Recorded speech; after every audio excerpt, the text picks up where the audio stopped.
Welcome to the Waterside Chat of WEFTEC 2022, the Clean Water Act, past, present, and future. Please welcome WEF Immediate Past President Lynn Broaddus.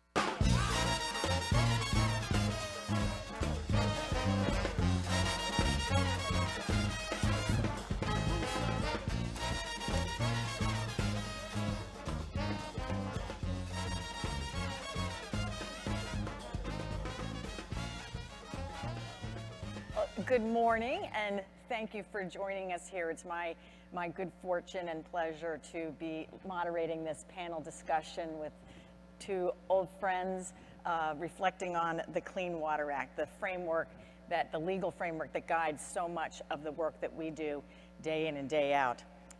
It's become part of almost like the air that we breathe. We take this for granted, but of course, it wasn't always so. This act came from somewhere. And in fact, 2022 marks the 50th anniversary of the Clean Water Act, which fundamentally changed the way that we manage surface water in this country. And to mark this milestone, WEF is, this year's Waterside Chat is focusing on the past, present, and hopefully future of the Clean Water Act through a couple of panel discussions and a speaker. And there aren't too many of us here that were in the room where it happened, so to speak, back in '71 and then '72 when it was passed. But I should note that the Water Environment Federation was certainly there. Our member staff and volunteer leaders played a critical role in helping to shape this act that we depend so much on. And while the three of us weren't there in the room where it happened 50 years ago, my guests have each been history makers in their own right and in their own ways through testing, improving, applying, and enforcing that Clean Water Act for the last 30 to 40 years. I should also just take a moment to thank, as we reflect on this law, to thank the citizen activists and politicians who may not be represented in this room, but were so critical for making that happen. It's our job to kind of put the law to work, but others worked to make that law come to be. So let me just introduce my two guests. Tony Parrott here, CEO of Louisville and Jefferson County Metropolitan Water Sewer District, also a WEF Fellow, and previously Executive Director of the Metropolitan Sewer District of Greater Cincinnati. It's great to have you here, Tony. Great to have you. And then also Ben Grumbles, Executive Director of the Environmental Council of the States, and previously Secretary of the Maryland Department of the Environment, as well as Assistant Administrator of Water at US EPA, and Senior Staff and Counsel for the Transportation and Infrastructure and Science Committees in US Congress. So you can see we have a good breadth. And some of you may be expecting to see Nancy Stoner up here as well. Like some other speakers and panelists yesterday, Nancy got grounded by a certain little virus we're all too familiar with. So, but we're going to have a great conversation, and I know she wishes she could be here with us. But anyway, thank you for Tony and Ben for managing to stay COVID-free for a couple more days. And it's hard to fit 50 years into 20 minutes, but we're going to do our best here. And let me start the conversation with a question for the two of you about the Clean Water Act's impact. What we know as the Clean Water Act is actually an extensive update or amendment to a previous law, the Federal Water Pollution Control Act.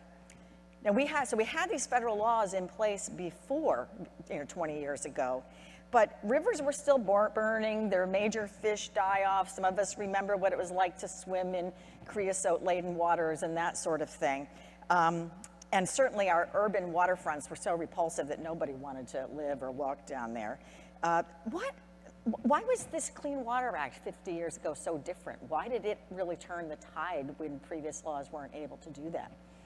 Yeah, well, first I have to say that celebrating the 50th anniversary of the Clean Water Act this month could not come at a better time when the country is so seemingly divided and partisan, and the Clean Water Act is a true celebration, not just in '72, but what's happened over the 50 years. And so what happened in '72, though, in an unprecedented way, the Congress stepped up in a totally bipartisan manner and put in place a very strong federal approach of national standards and neighborhood solutions that would be implemented through both national technology, effluent limitations, technology-based limits on industries and municipal wastewater, and also coupled with water quality-based standards. And I would just say the biggest step in '72 was that the Federal Water Pollution Control Acts of 46, or the 40s and 50s and even the 60s were transformed so that the national water quality standards were in place, not just for interstate waters, but in every single state.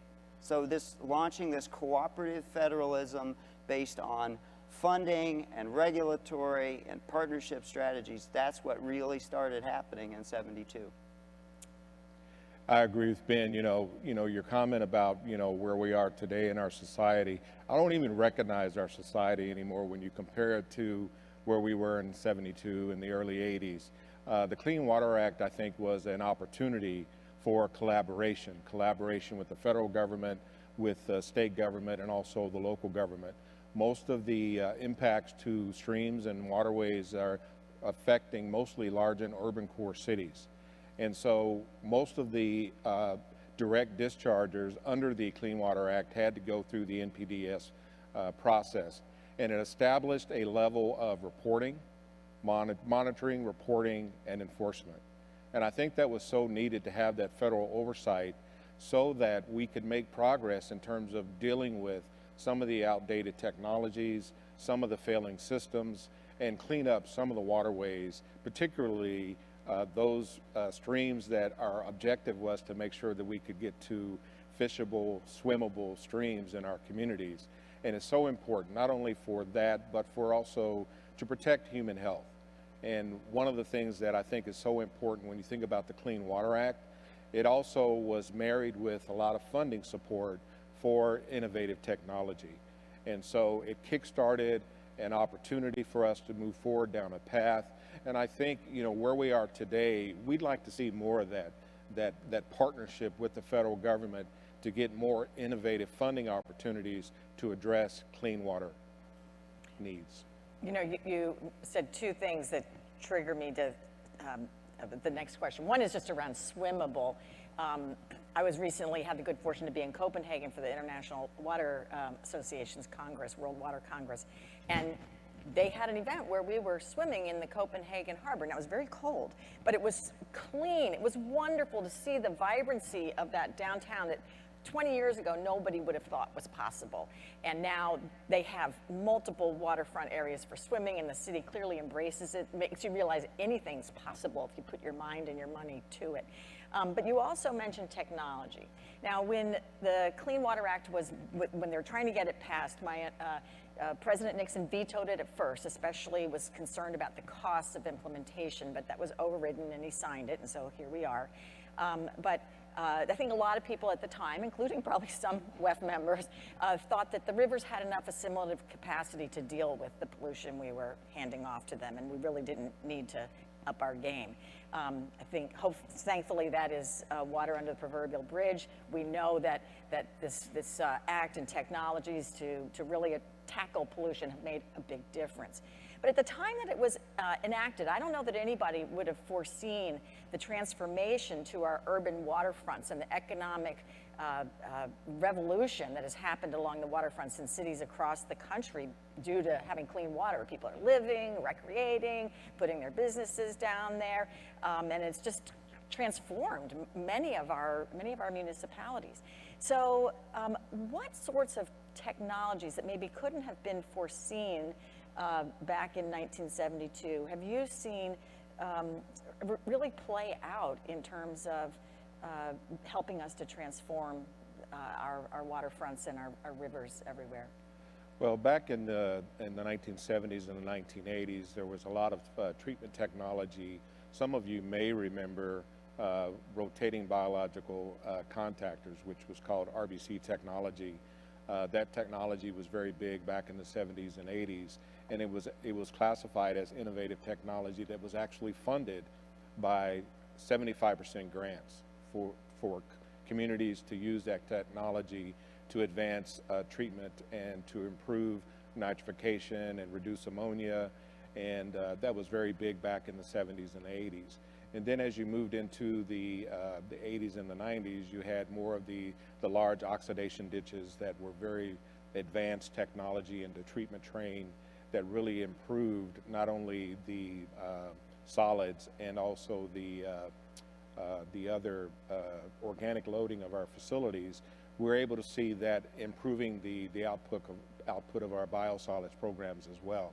So when you couple all that, and then don't forget the focus on dealing with industrial waste was very important at that time, because a lot of the rivers and the streams was actually being polluted by chemicals from industrial operations. So there was a lot of innovation during that period, and the biosolids management 503 regs were very important as part of the Clean Water Act. And now you're to fast forward to where we are now with the technology with thermal hydrolysis and being able to use our waste as energy. I think is really a lot of technology that I've seen advanced over the last 50 years. I would just say that it's not just the technology, it's the sociology and the unifying nature of the mission for fishable and swimmable, respected and protected waters. And just like in '72, one of the proudest moments for the nation was in '86 and '87, when in a totally united manner, the U.S. Congress overrode a presidential veto and put in place major upgrades and updates to the Clean Water Act to continue to embrace cooperative federalism, the state revolving fund programs, embracing watershed-based approaches, the Chesapeake Bay, other strategies, to stronger partnerships on non-point source pollution and runoff, not just at the local level, but with the U.S. Department of Agriculture, but getting towards a smarter place on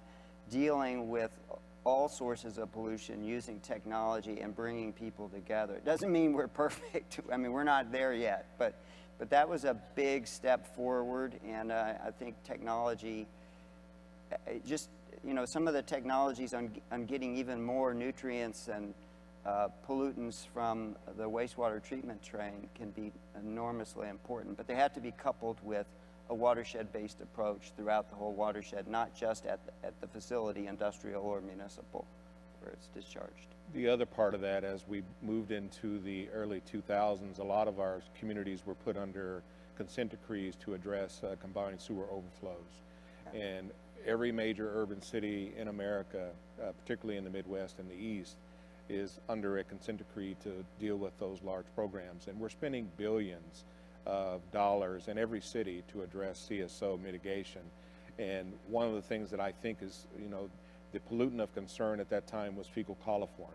And so we are seeing that investment in CSO remediation and SSO elimination is actually showing that the fecal coliform levels in rivers and streams have improved drastically. And so now you have to figure out where we are right now, but because the Clean Water Act covers a lot of different lanes. You've got stormwater, which the non-point source piece is something that I don't think we've really advanced enough to figure out how are we really going to make market improvement to reach that ultimate goal of fishable, swimmable, and meeting water quality standards. I think the direct dischargers have invested a lot and done a lot. Now we got to figure out how we deal with non-point source.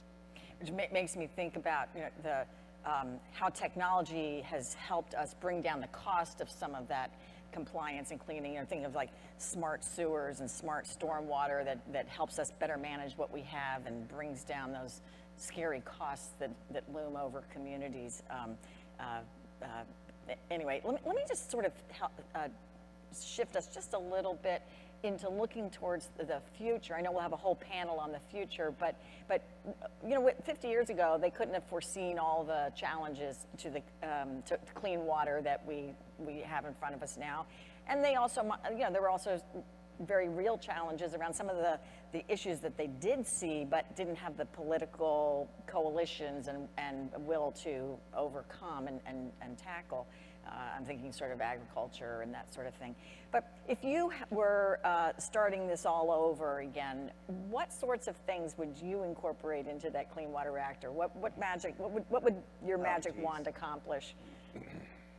You know, the first thing is, no one should just simply be wringing their hands saying all the low-hanging fruit has been harvested. We're really, our backs are up against the wall.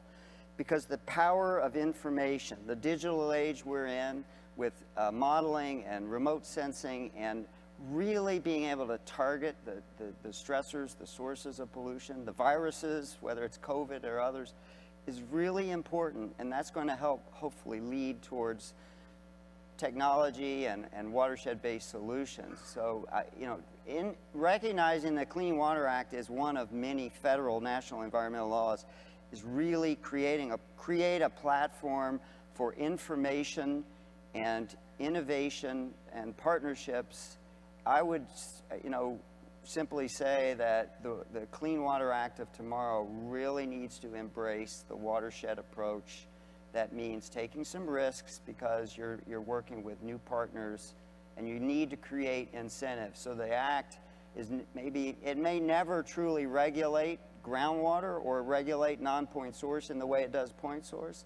So the new Clean Water Act champions need to embrace the role of states and watershed organizations and citizen suits to ensure that there are opportunities for the private sector and others to align climate strategies and resilience with Clean Water Act goals. And I think that's where we really need to focus for the future.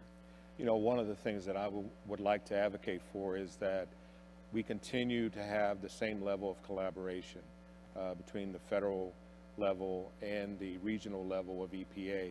We would have not made the progress that we have made if it wasn't for the collaboration that we've had all the way from the AAs, the Ben Grumbles and the Nancy Stoners, and now the Rodica Foxes, to all of the staff of the EPA water division. Very collaborative and working with us to try to figure out what is the bad cat. You heard that term, right? Bad cat. When I first had bad cat, I didn't know what they were talking about, but there's so many analogies. But bad cat basically is the best available technology, and working to say, because we really, under our CSO initiatives, really got a lot of collaboration with EPA to look at sustainable new ways to be able to address CSO mitigation. And with the sensor technology and the better modeling that we have today, it's going to allow us as direct dischargers to adequately size our facilities. There was a lot of oversizing of facilities because we just didn't have accurate data. And now we have very, very good models, very good data, and we can really adequately size our facilities so we're not overspending. And then maybe some of those additional dollars that frees up will allow us to focus more on non-point source, or it will allow us to look at how we can set priorities and what we really want to achieve locally with emerging contaminants. Really terrified about what's around the corner with PFAS and PFO and all that, because it is going to be something that we haven't even addressed nutrients and phosphorus yet in our country. And so when you think about that emerging contaminant of PFAS, it really scares me to death. But I think with that collaboration going forward between the federal, state, and local levels, we'll be able to get through it. Yeah, I can understand why these forever chemicals, as they say, are pretty terrifying on an optimistic note. I know there are some folks out there on the exhibit floor that are working to address PFAS. Absolutely. You know, obviously we want to deal with it at the source as much as possible, but for what we're left with, and I'm sure each of us has PFAS in our clothing or something somewhere, we can't really get away from it. And, you know, Tony, you touched on something really important, I think, about the role of technology really in affordability. You know, we think of affordability oftentimes in terms of rate structures and federal grants and that sort of thing, but technology plays a big role in affordability as well, and how we can do things better for less. So I'm glad you pointed that out. But it's not just technology, it's bringing in other partners who can find much more cost-effective, Yes. sustainable solutions for healthy watersheds. That's Yeah. really important for the Absolutely. future of the Clean Water Act. Absolutely. And I even think of, yesterday's keynote was about social media and how we work as people. And I remember a couple of years ago at WEFTEC being in a stormwater session, the stormwater luncheon, where they were talking about this, a guy from the Hampton Roads area using social media, where people were out there capturing what the flood stages were to help them model and avoid and manage for less their stormwater. So it's not even just big agencies, it's also us as individuals helping to better manage that. So we're all part of the solution. Well, I want to really thank Tony and Ben. We could have a conversation for quite a long time. There's a lot of territory to cover here, but I hope that conversation will continue into the hallways and into the evenings and into the months and years ahead. So join me in thanking Tony and Ben for being here with us. So, Thank you. and we will exit and make room for our next speakers. So.